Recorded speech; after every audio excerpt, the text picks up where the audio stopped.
discipleship. Okay, thank you for telling me. I just need to get rid of some things off my screen. Excuse me. There we go. So just to reiterate something that Lawrence was saying right at the beginning, from my experience, even if I talk to other cities in Yorkshire and suggest to them that we're going to apply the Sheffield model to them, they run a mile or squeal loudly. So I'm quite sure that it won't stretch over the Pennines in any way, that we can impose things in that way. And absolutely, that's not what I think the intention is for tonight, to do that.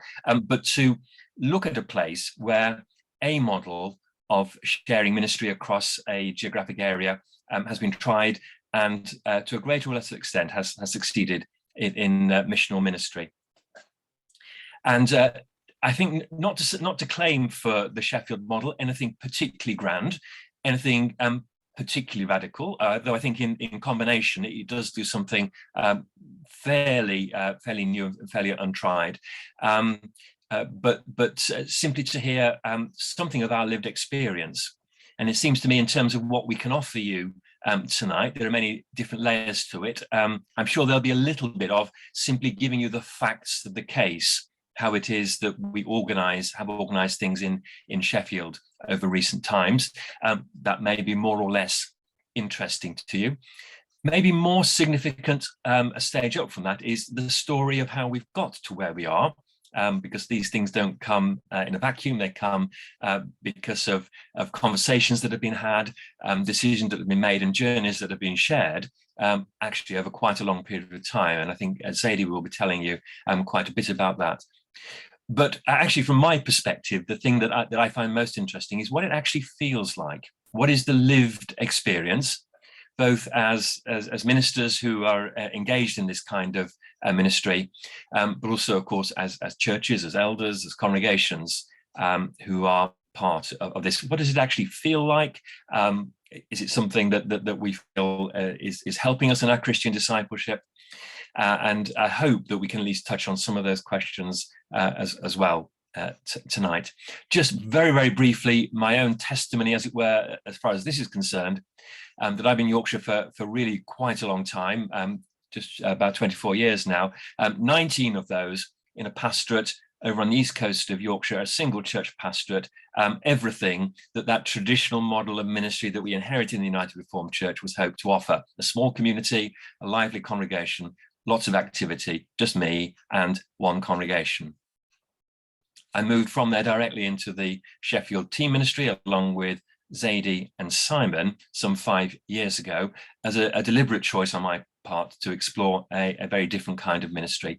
And I have absolutely no regrets myself, having made that move, wonderful though my previous ministry was. I moved on from that about 18 months ago to my current role as Yorkshire Synod Moderator. So, of course, I still have a direct interest in the Sheffield team ministry, but somewhat more at a distance now. And for that reason, I think it's important, as I say, I pass over fairly quickly to Zadie, because she can tell you as things are right now and from that very first-hand experience. So, Zadie, over to you.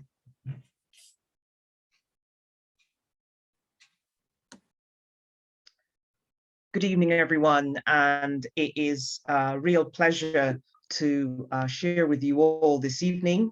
I know I have met one or two of you, and even better that I can hopefully, once this spotlight is off me, I can get to see one or two more of you. It's a real pleasure and a privilege to be able to share our experience, our lived experience in Sheffield of team ministry. And as Jamie and Lawrence have both said, we don't do one size fits all. And I am sure the model that we have here won't stretch as far as the Pennines.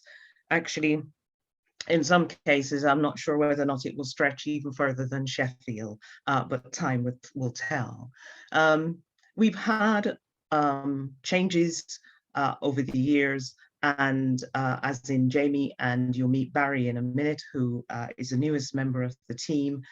And it's been a real test and testimony for us, really, to try and incorporate new people, different ideas, and continue to work together as a team.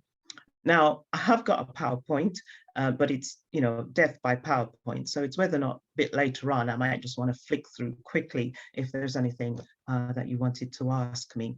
But I know Jamie was a bit sort of concerned that we've been allocated an hour.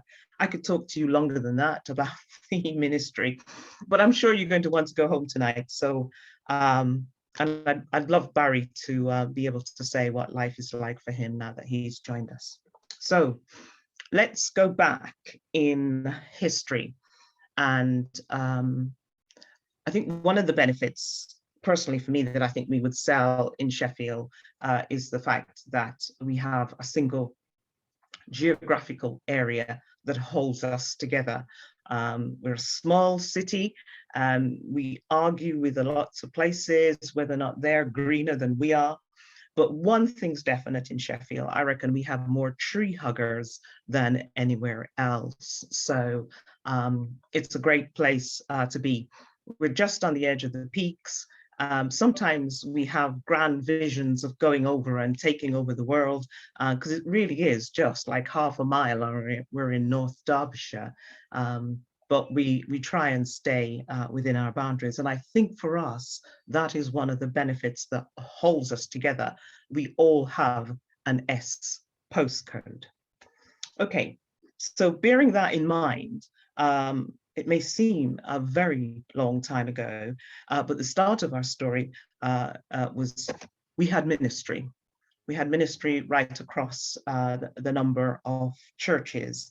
And those churches at the time are still with us, and we're working on, it was at the time, 9 URC churches and 5 LEPs.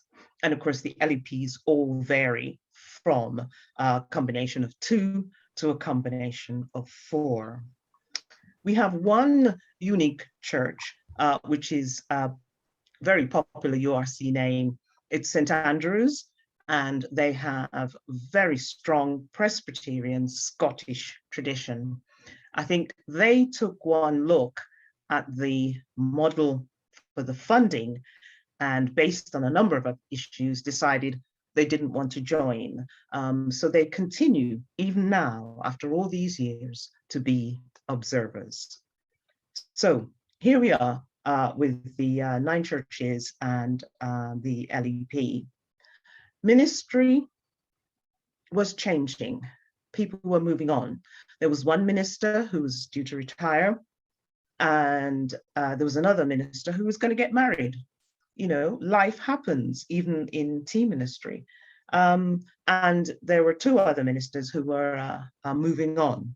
And clearly the churches then realized that the chances are, even with excellent scoping and the best moderator ever, there was no way they were all going to get individual ministry. So at that point in 2014, they began to look at the different types of ministry that might be available.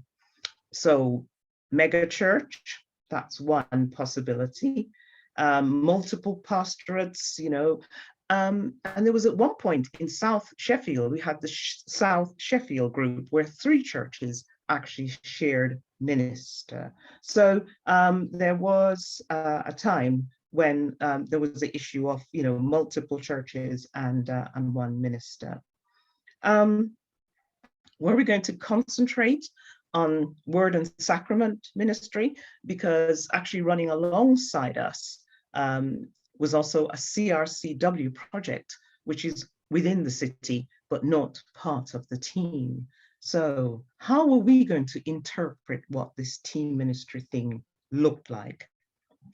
So a small group of people got together, lots and lots of prayers, and then they managed to recruit Simon. And that's why it was important actually tonight for Simon to be here with us, but I can relate a little bit of his story. So Simon joined us because at the time he wasn't in ministry, and he joined us specifically to do some work on consultation with each and every one of the churches. And he went round, and it wasn't a fairy tale story. He actually very honest, very truthful as to what ministry may look like in a few years' time. And through that consultation process, they came up with the idea of sharing ministry across the churches. It was seen that this was a continuation of a journey, and that journey would include a number of aspects. The first thing would be that we would bear in mind that even though Sheffield has its identity as a city, what we do have are tiny little villages that have their own character and do their own thing. Does that sound familiar? Oh, right. Oh, yeah. Congregational churches, of course. So we had to bear in mind that each church had their own spiritual life, their own history, their own unique buildings. You'd be really pleased to know one of our buildings didn't make it on the calendar for obvious reasons. But, you know, they had their own hope and their own visions as to where they saw themselves going. So alongside that was the other issue of the ecumenical work. We didn't want to disturb what was already happening ecumenically, and that was working really well. So what we looked at is the existing situations where we could maintain that and build on that potential. So even though we're listed tonight as team ministers or team ministry, and there is only 3 of us, widen your mind and see the team as your local lay preachers, your people who come in, who lead worship, your elders, and you're all part of a team.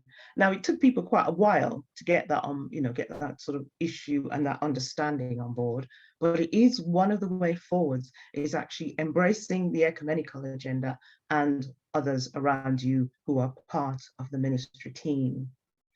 And then, of course, there was the issue of people's community and their own civic responsibility. And there were a number of opportunities there where things could have gone slightly skewed, but in essence, the churches came forward.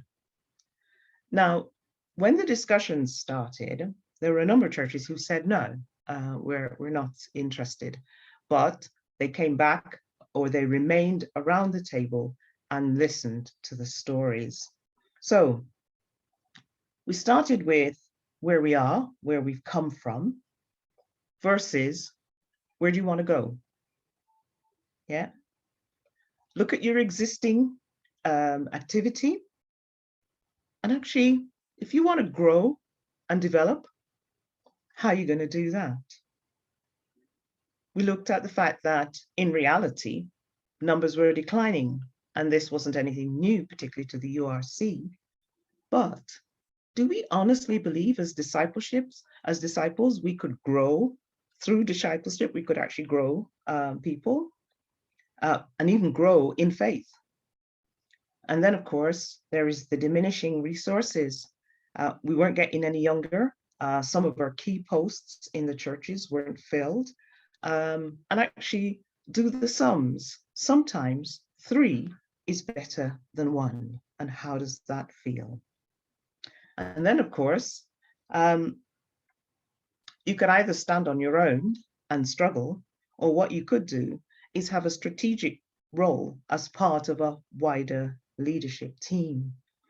So people were presented with that picture that they had to consider as to how they felt, they wanted ministry to go. So we were turning to survive because we needed to. That was one of the most important things. And we didn't feel we wanted to squeeze people into churches or into jobs that they didn't want. And actually, our expectation of ministry and ministers began to change.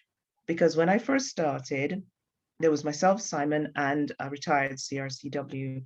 And the question that every single church would ask us is, who would be my minister and who was going to make sure I was buried at the right time and in the right place? And we seriously did think there were 3 of us, 9 churches, you do the sums.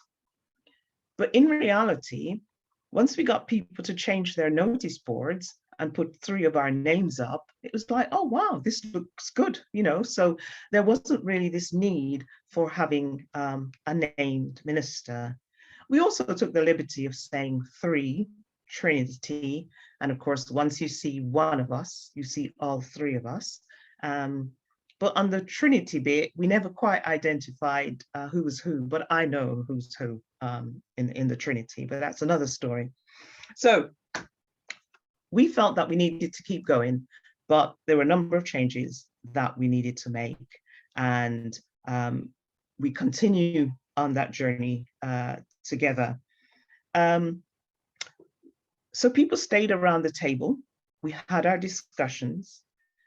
And it was very much about people's faith and really where they felt God was taking them. We explained that even though we were a team, we weren't going to actually be a uniform. So we were actually going to be working in harmony rather than one huge group together. And then what we could do is actually possibly do things across the churches. We could have a wider communion. There'd be issues to do with chaplaincy that we could pick up. There was the theological differences, etc., within the ministry team and how we would manage that. So there was a sequence of meetings where churches gathered together, and there was a real sense of, we can do this.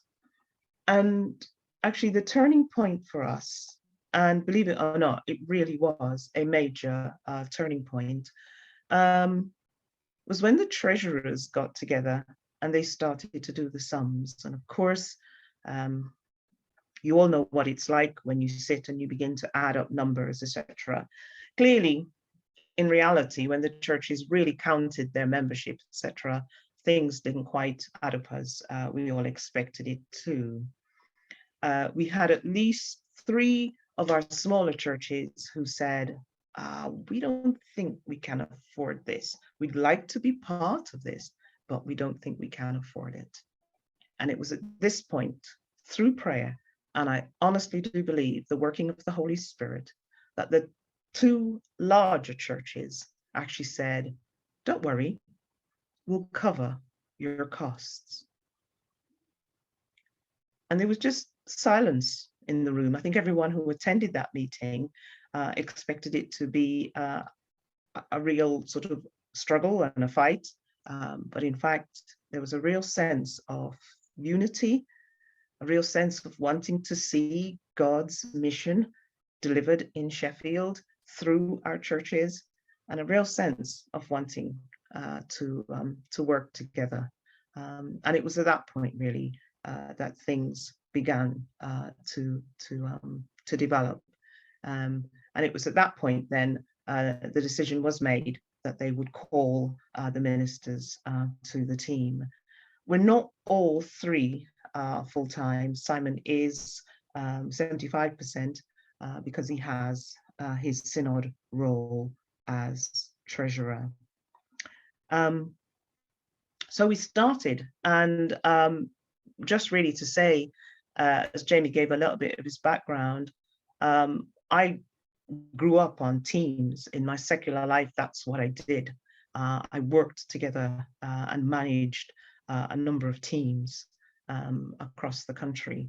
And I never expected really to bring that into my ministry. So when I qualified and had my discussion with the moderators, and as it so happened, funny enough, it was Kevin Watson, who was one of the moderators, who interviewed me. And he said, and where do you see yourself going, Zadie? What sort of ministry would you like? And I said, oh, team ministry would be great. I had no idea what that looked like or what it felt like. So I think there is a sense of step, come, taste, and see. And as a result of that, you know, as I said, we've all worked quite differently, all 3 of us. And now that Barry's joined us, you know, we have someone again from a totally different point of view. So those are the actions that we took together. The call process was really interesting. All the churches came together, voting system was worked out, and we began to call ministers to the churches. Our retired CRCW stepped down, and now there are the three of us.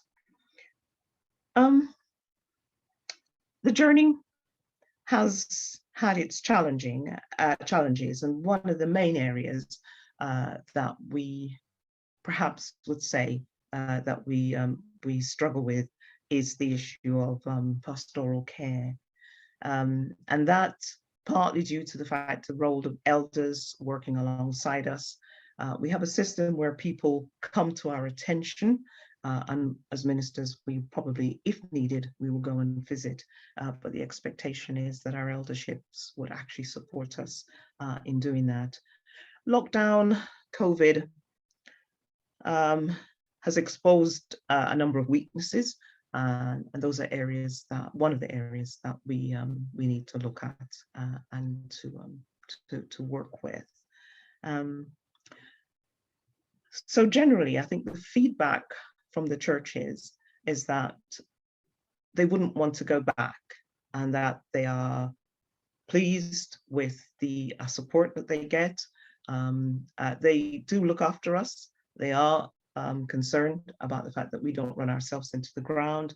So we have certain structures in place. So like, for instance, we've got a steering group, and our steering group is made up of representatives from the churches. Not all the churches have enough resources to send a rep, but we have reps from the churches, and we work together. They help us to set our agenda, our work ideas, etc. So like, for instance, in our synod at the moment, we're working on becoming a missional synod, and we're looking at what would that mean for us as churches, etc. So that's a bit of work, for instance, that we would take to steering group, and together we would work with the churches to look at ways in which we can begin to address that agenda. So I'm going to stop talking for 2 minutes, and then I'll let Barry say what life is like joining us in Sheffield. And of course, you can rest assured, if he says all the right things, he'll get invited round to dinner. If not, well, we'll have to come to some other arrangement. So over to you now, Barry.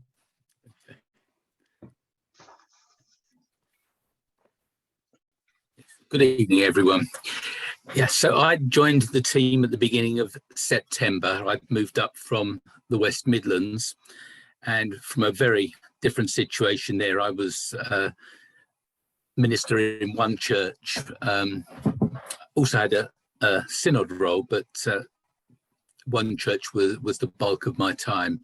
So the thought of coming to team ministry hadn't actually occurred to me until my moderator suggested that I should look at it. And I've really enjoyed it since I arrived. I've enjoyed the support that the team ministry brings. There's practical aspects. When one of us is struggling to do something, someone covers. It's quite easy to arrange that, we've found. But also there's this thing about when you're having a bit of a difficult time with maybe a church or individuals, and the fact that you're a team, you feel like you're backing each other up, you're there for each other, and that's a level of support that I don't think I've ever experienced in the URC. So that's been a wonderful thing. It's also good that we talk things through. We have our regular team meetings, the three of us and our student minister. And we just talk about all the issues that we want to take forward and the practical difficulties that we're facing, if we are facing any. And again, that talking through is really good. So I don't think you could end up feeling alone in ministry here in the way that certainly I think I felt in other situations. I've been very impressed by the way the elders seem to have stepped up to the idea of being part of a team alongside the ministers. There seems to be far less of the elders expecting the ministers to do things that ministers shouldn't be doing than I've experienced elsewhere. And as I've been round to all the churches now and spoken to them and asked them quite bluntly whether they would go back to a traditional model of ministry if they could, expecting them all to say, oh yes, one minister for us will be fantastic. Actually, no one has said that to me so far. Even those who have had a few little quibbles about things have said, no, they wouldn't go back. They quite like the idea of having 3 ministers, which is how they're seeing it. And that's how the ministers are seeing it. We're all ministers of all the churches. And the other aspect that I've really enjoyed from my ministerial perspective is that there's quite a lot of scope for working to strengths in a way that never seemed to happen in the past, because there was so many different tasks to do. All the things that ministers shouldn't be doing but end up doing. Here, there does seem to be that opportunity to work to strengths by working out who's going to do what and who's going to be the best person to do a particular task. So far, I think it's been a really good move to come here to Sheffield. I did have concerns as I was being introduced. It was a strange experience because of the lockdown. I couldn't actually come and meet any of my potential colleagues or any of the people in the churches. I couldn't visit the buildings. So I was sort of preaching with a view, blind really. And I was concerned, how would we end up not spending our lives in meetings if there's so many churches? But we seem to have got around that at the moment. We're fine-tuning a rota system, so there's always one of us guaranteed to be at an elders meeting or a church meeting, and the others can go if they wish. And we are currently reviewing how the meetings happen to try and make them a bit more mission focused. I was worried how we'd know what's happening, but that doesn't seem to be a problem because we just make sure we talk to each other a lot. There was the concern about pastoral expectations, which Zadie's already mentioned, and that's still something that I think we'll be working at for a while to get right. But again, I'm impressed that the elderships generally have stepped up really and are not seeing it as the minister's job to do all the pastoral work. So that's good. And the other thing that concerned me was preaching consistency. Having one church back in the West Midlands, I was preaching in my own church 3 weeks out of 4 in the morning and in the evening. So there was continuity. Again, that doesn't seem to be much of an issue because we talk about what we're going to have for themes for our Zoom services in the evening. And we pretty much stick to the lectionary in the morning, and we talk a lot about the things that we're going to be preaching about. And recognizing that we're all different people and different theological positions, I think we just respect that when we're approaching our ministry, so that it doesn't end up in a situation where I say something one week and then Zadie contradicts me the following week. We've not had anything like that. I don't think it would ever happen. My observation is that it does need quite a bit of grace, really. You do have to sometimes support things that you're not totally convinced about, because that's the nature of agreeing things as a team. We have an approach here that there isn't a team leader. So we all work at it together and agree things together. Sometimes we have to remind churches of that. I think sometimes they incline towards thinking, oh, I'll discuss it with my favourite minister. But they trying to get it through, they can speak to any of us and we will speak to each other. And we're also, I think, constantly working through different styles of ministry, different leadership styles, different working styles. Zadie, as she said, has always liked working in teams. I've done much less teamwork. So to a certain extent, I'm having to come from driving my last church from the front to a very different approach here. And it works. We just talk about how we're working, and we make sure that we try not to upset each other too much. And I think we succeed. So my view is that it's been a great model, and I'm really glad that I came. Thank you. Thanks, Barry. I think he's got an invitation for dinner coming. So can I just say finally, before we hand over to Lawrence, and Lawrence gets us to think through some of the things I've said, just want to explain to you another area of work that all three of us really put a lot of effort into. Sheffield very much, as a city, believes very strongly in prayers. And we have a group of people that's called Sheffield Leaders in Prayer, where we encourage leaders across the city. This was developed some time ago by our previous bishop.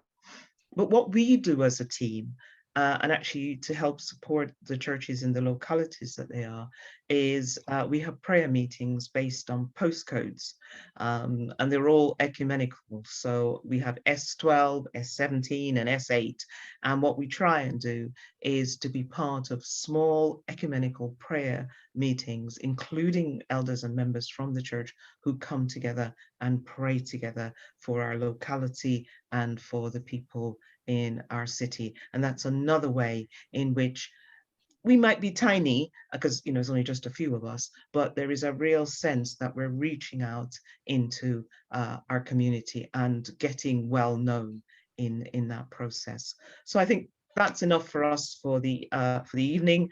Maybe next time I can do death by PowerPoint, but I'll hand you over to Lawrence now to see if there are any sort of questions and comments. Yeah, Zadie, thank you very, very much. And Barry, all of you for that. Before we split people into groups, could you just comment very briefly on 4 questions, if you don't mind, which I think actually to have heard at least the beginnings of an outline of an answer to will help us as we go into our groups. So the first one is do the churches feel that their access to ministry has increased or decreased as a result of the model? That's the first question. The second question for you as ministers, do you feel that your ministerial gifts, the reasons why you were called to ministry of word and sacraments as opposed to run a ship and be in charge of everything, have those ministerial gifts, has their use been increased or decreased as a result of the model? Thirdly, could you just give us a quick sketch of how the decision-making process works, of how the decision is made about how to deploy the team within the churches? And lastly,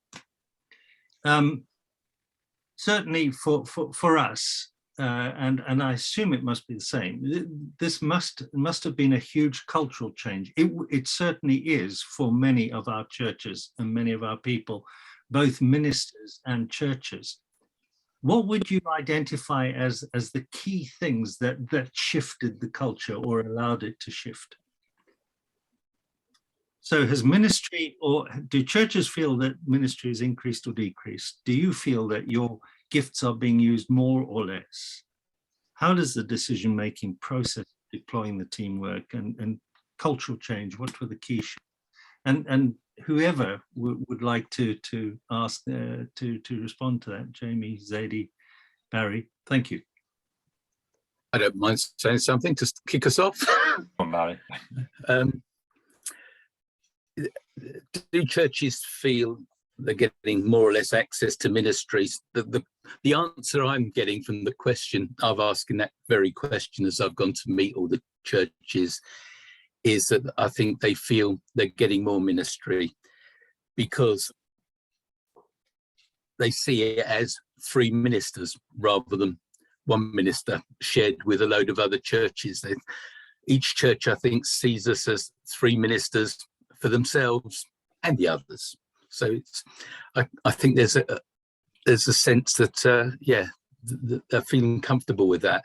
Because some of the churches have said that they recognise that they wouldn't have had ministry again in any meaningful way because of their size if we stuck with a different model of ministry.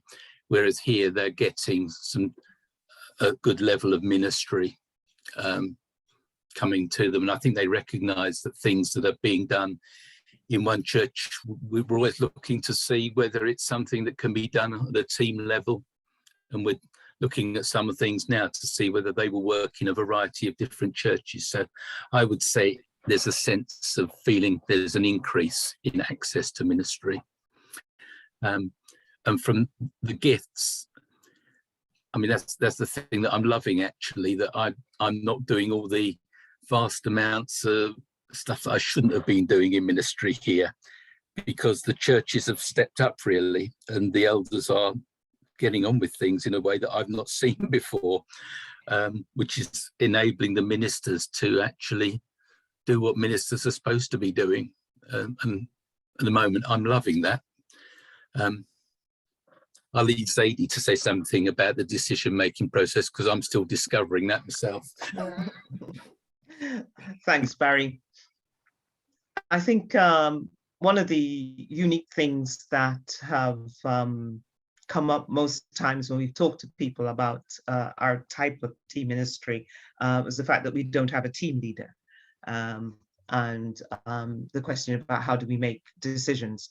It's actually a very good question, actually, Lawrence, because that's why communication is so important. So we will try and meet on a fortnightly basis if we can, and we will look at whatever initiative, work agenda, or etc. That is out there. Now, we all have different gifts, different skills, etc., etc. So, you know, there was a point in time where sort of pastoral care was a key bit of the work that was needed, and I picked up most of that. Bible study, Simon will do that, and he is the creative, I was going to say magician, but actually he's a musician. And he works the magic with his guitar. So we all have different skills that we use across the churches. And how we do deploy that work is we meet together and we actually work out who is the best person to do that piece of work. And usually, so far, you know, that works quite well. And some things what we try and do is model to the churches how we work together as a team and how they can actually do that as well. And Lawrence, the question of culture, well, takes me back to my mission studies, whether or not Christ is in culture, outside of culture, on top of culture, all of that, fantastic. There are a couple, COVID's got to be a key moment for us looking back with hindsight. But before that, the real culture change, I think, for the churches was to do with the fact that we began to work with them individually. So with Bible studies, we laid on workshops for worship leaders. We had workshops for elders, church secretaries. We met with people and really just immersed them into the way that we were working and the way that we were thinking. And it's slowly, I wouldn't necessarily say that the culture has changed. I think people have accepted us bouncing in and out. But I think deep down, you know, this is Yorkshire. You can't expect us to change our culture overnight. So I think it's changing. I don't think there's a crucial point where we can say it has changed. I think it's a journey that we're on. And I'll give you the big example of what we are struggling with at the moment now, which is just amazing. And this will be familiar to all of you. You'll love this. When we were on Zoom, it was fantastic.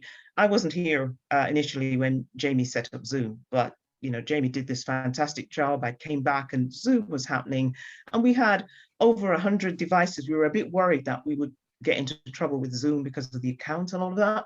Loads of people on Zoom, our lovely 86-year-olds who we didn't think even knew what Wi-Fi were, they were all Zooming in on a Sunday morning. And one of the best comment we had from one of our members was that I love being on Zoom because it makes me feel that I'm something much bigger than my local church. And it's just like, oh, we want to cry. So that was great, fantastic. And wouldn't it be lovely if once, COVID slightly eased and we started getting back together, we could do things together. And of course, looking back on my notes that were written back in 2014, we did say we would occasionally do things together.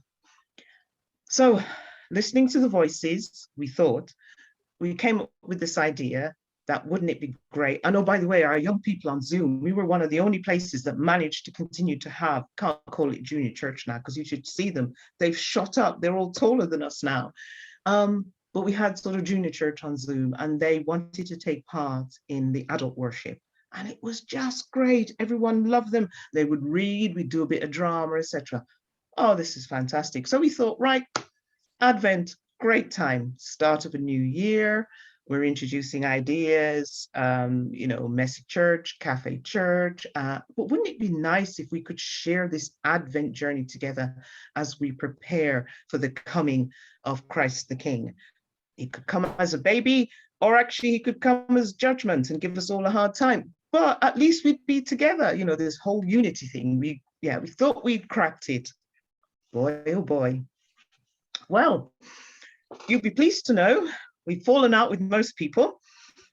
We've lost one or two people who said they won't come back again. How dare you close our churches during Advent? Because what we came up with is that the 4 large churches, because they had space and capacity, would host everyone. So we would have a joint service for those 4 weeks in Advent, and we would journey together with our candle, our wreath, our tree, whatever else we're going to journey with, our star, and we would get to that great nativity play on that big day. And clearly, people are saying they're not closing their doors next Sunday or the 5th or the 12th, that they will continue to hold worship. But there are 1 or 2 people who will come with us. So you can win sometimes, but not all the time. So the culture is changing, but not quite as quickly as we had expected. Thank you, both of you. Jamie, is there anything you'd like to add quickly before? I was just quickly going to echo a word that Barry said. And by the way, if you'd done this event, 18 months, 2 years ago when I was still in the team, I think my talk would have been exactly what Barry said. I could just feel myself saying it, everything he said. But the word he used about grace, the decision making, it's very fluid, very, very flexible. It's often not particularly structured, but it's absolutely founded on a gracious attitude towards one another in the churches, in my experience. A more prosaic way of saying it, that when you're a team minister, you have steel toe caps in your boots. We don't tread on each other's toes, or if we do, that's fine. We rejoice that we've got colleagues who are number 1 in somebody else's estimation. That's fine. That's good, and we don't take offence. And the other thing is there's that focus that what matters is the ministry that the team can deliver, not the ministry that I, a minister, can deliver. And it's not about our own egos. It's about what together we can actually deliver, and in partnership with the churches. Certainly that was my experience. But just that word grace, I think. Thank you. Thank you. Thank you very much to the team. We're now going into breakout rooms in pairs, and you've got 15 minutes. So it's an opportunity to get your teeth into what you've been hearing, and begin to bounce it off each other. And what were you hearing? Very particularly, what were you hearing aspects of the model that might work well in your missional partnership? And what values did you find deeply attractive that you'd like to embed in whatever form of working together and ministry emerges for us here within the Northwest Synod. So that's 15 minutes for as specific and as general a conversation as you've time for. And then I will call you back together and put you into fours, and we'll have a similar conversation and see where that sort of funnel process ends us up with.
And hello, Lawrence. Hi, guys. Let me just pause To work out where are the moments of greatest impact. And actually, I mean, it really surprised me when it first happened, but it is perfectly logical. If for a particular church, you know, let's say their Saturday coffee morning or their Thursday coffee morning is one of the events when they naturally gather their community together. Well, number one, that's the time when a minister needs to be there. But actually, sometimes we had three of us there, because actually three of you can work the room and do the pastoral stuff all at the same time. And actually, suddenly they've got three ministers, because that is the moment in the sort of all the spread of all the activity that all the church is doing. That's the moment of impact when all of us and can also be modelling team ministry. So it's not a case of always sort of, well, you go there and I go there. So it's very fluid, but it's working out where are those moments of maximum impact, where ministry presence can actually make the most difference. We have a rota that where we identify where there really needs to be a minister present, and so one of us gets allocated to that slot. The others are welcome to go along if they wish, and we've included in that the elders meetings, church meetings, and fellowship meetings, coffee mornings. So we're trying to get the ministers out and about, actually meeting the people in all the churches and not just the big ones.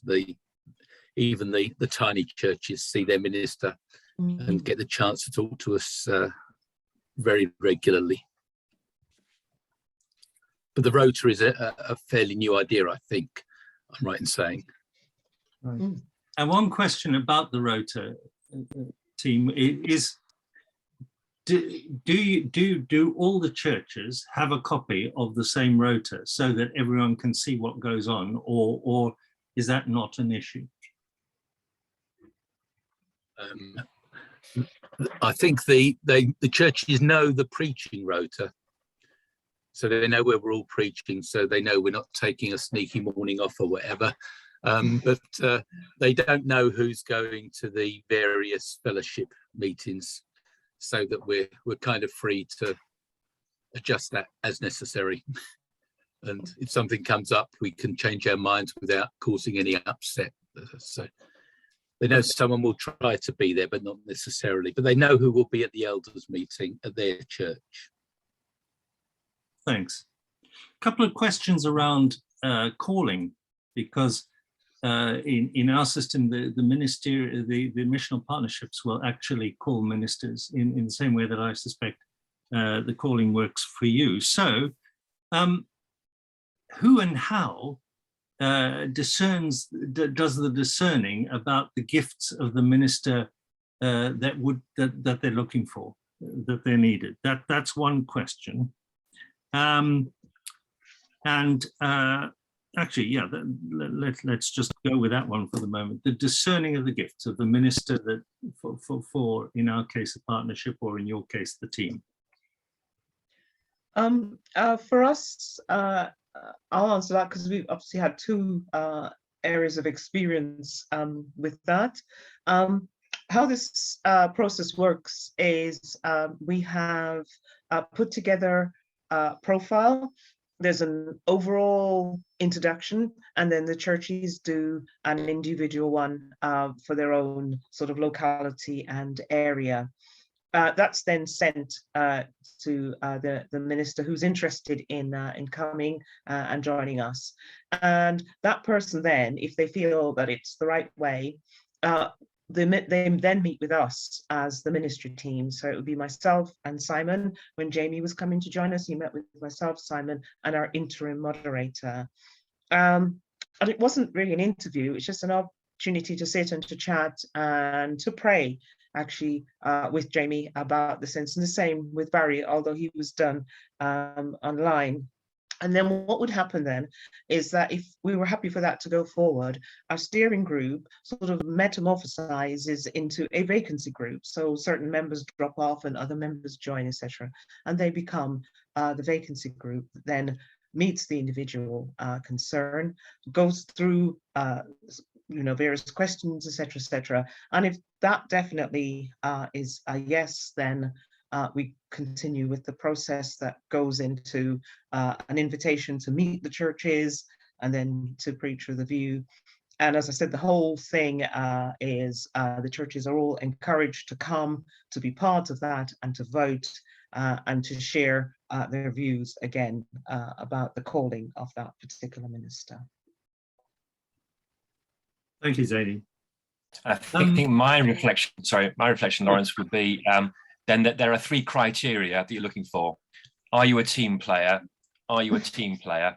And are you a team player? And if you're going to answer that affirmatively, then whatever gifts the minister's going to bring, they are going to meld into what's already there. So when you say a team player, I noticed, Jamie, both you and Barry came in from single church pastorates. Did you know you were team players? By experience, and are team ministers born or made? In other words, what was your experience in that sense? From my perspective, I mean, my previous career in construction as a quantity surveyor, everything was project based, and so you had to work in teams. So I was familiar with that concept of team, and I'd always been in ecumenical partnerships with the Methodist Church, so was used to the circuit model of team ministers working in circuits. But yeah, it was a bit of a risk, really. I didn't know if I was a proper team player or not. I hope I am, and the bits where I'm not, I'm sure I will soon adjust to, because I think that word grace is it, really. I recognise that I've committed to a team now, and if I need to change ways I work, I will change the way I work to make the team a success. And I think my answer would be very similar to Barry's yet again, in that I'd like to think that in different aspects of the ministry that I'd already been involved in, although it was a single church pastorate, of course, in ministry, you're always working with elderships, and actually ecumenically, I've done a lot of ecumenical work, and that tends to be very much sort of trying to sort of navigate relationships with people in a team environment. And I think the question for me was not so much could I do it, because I think I was fairly sure that I could sort of garner the skills I had to be a team player. It's whether I would enjoy it. And the answer I find actually yes. Yeah, I find it very, very fulfilling and rewarding. I think that would be my answer. Thank you. What about the question of size of team? And it's about the ratio of ministers to churches. What do you think's the ideal number, or at least the minimum number that you would need to make the model work?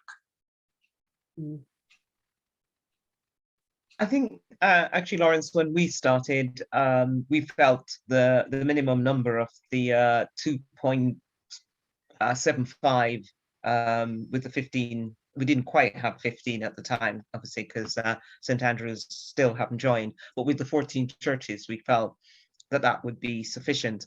What we do have, though, over time, is one of the ecumenical partners has actually decided, the congregation have actually asked the URC to become their main ministerial support. So that's changed an emphasis with the relationship we have with them.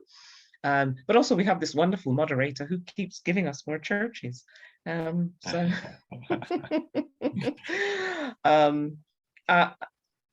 I actually don't think there is an ideal number, but I think anything below 3 bodies isn't good.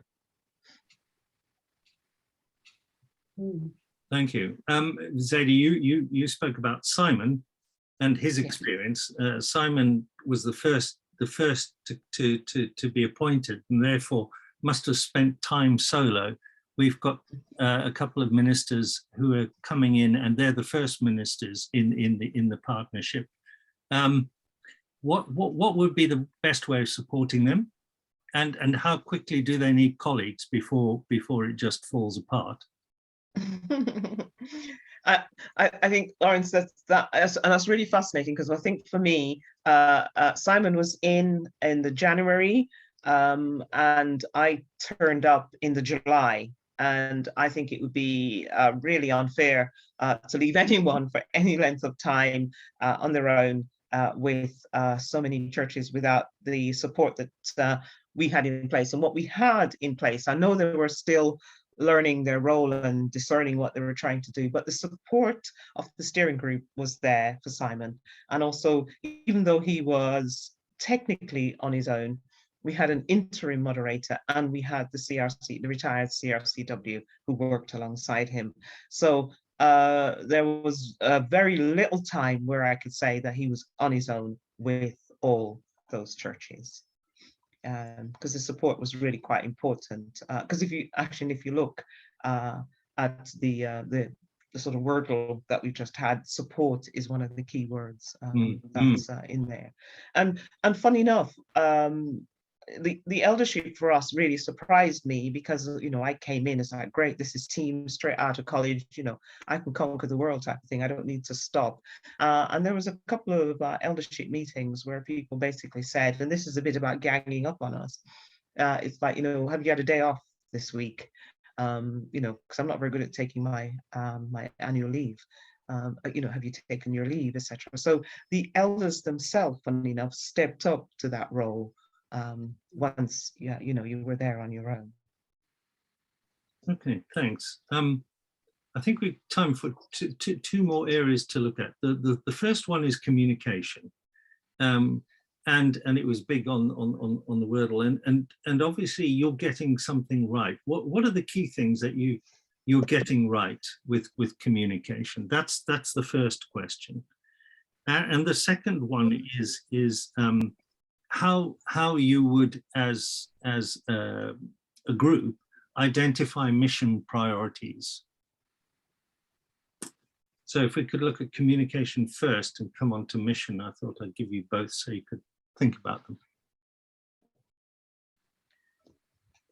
I think communication happens in so many different ways, and it's very hard to, I know it's one single word to quantify what it is that we do, but it's all in various forms, really, apart from obviously the fact I don't do social media, she says. But regular meetings, emailing, etc., praying together, team meetings, etc., are all part of our communication. There's also, Simon's really good at doing newsletters and sending out information. So there are all the various forms of communication that keeps us going as a team. I think those are the bits really that we have got right. And thankfully for most of the churches, we have someone as a key point of contact that we can send information to. Thank you. I'd just add to that, among the ministry team, that if there's anything that the other ministers ought to know, we don't just hold on to it until the next team meeting. We share it straight away, so that hopefully we all know what's going on in all the churches as much as is reasonable. And the kind of formal channels of communication, things like distribution of minutes, minutes of meetings. Do you all see all of them? How does that work? Yes. Yeah. I think they come to all of us. Yeah.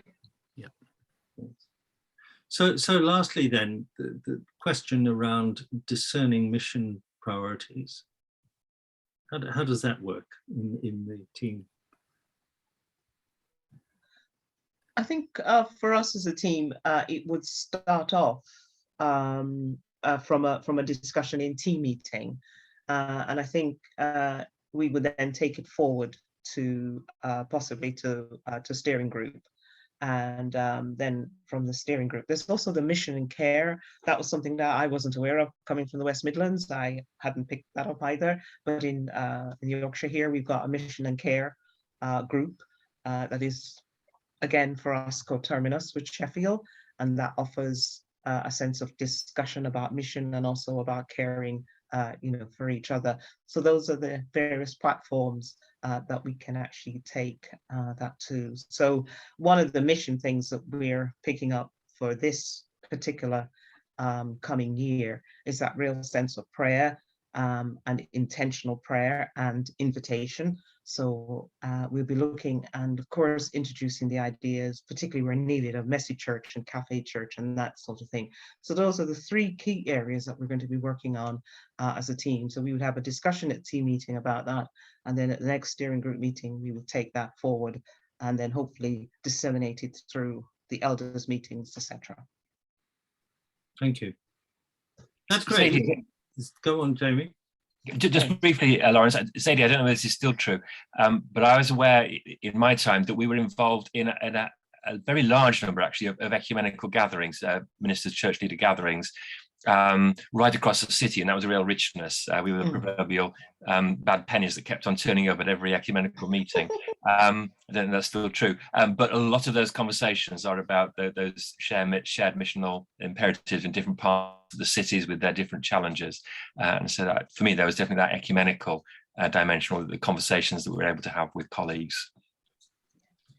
I think we've got time for one more question, actually, as long as we don't stray over 2 minutes in answering it, and that is, how much leadership is, in particular in the steering group, is exercised by lay people in the system? Is it ministerial driven, or is it lay, or both, and in what sort of proportions?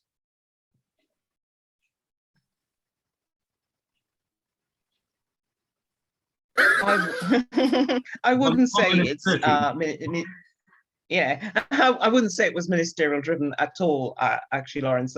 We attend as ministers along with the Moderator, who happens to be a retired minister, but the majority of people who come to the steering group are church representatives from right across the congregation. So no, I think it's much more congregational driven than it is ministerial. Right. Okay. Thank you. Derek, your hand is up. Is that right? And if so, would you like to unmute?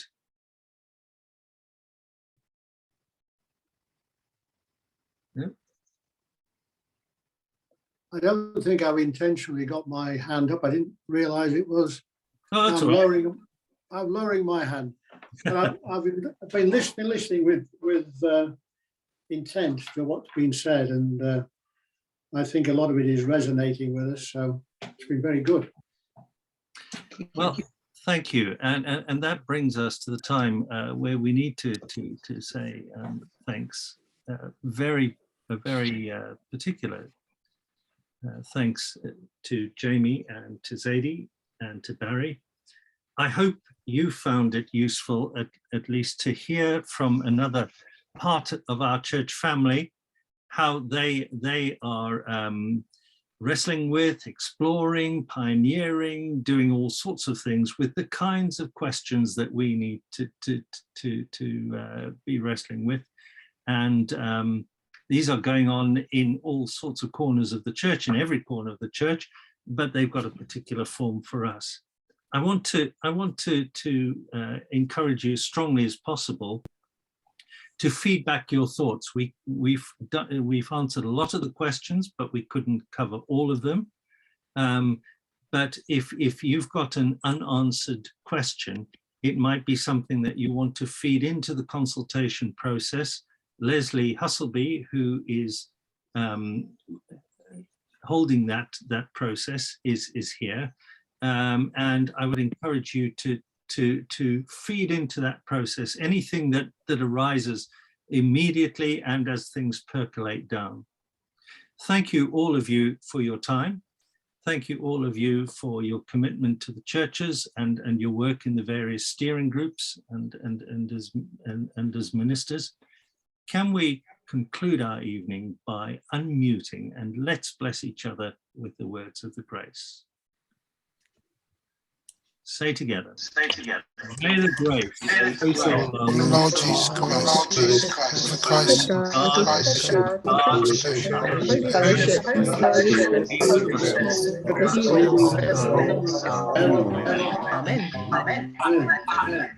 Amen. So please,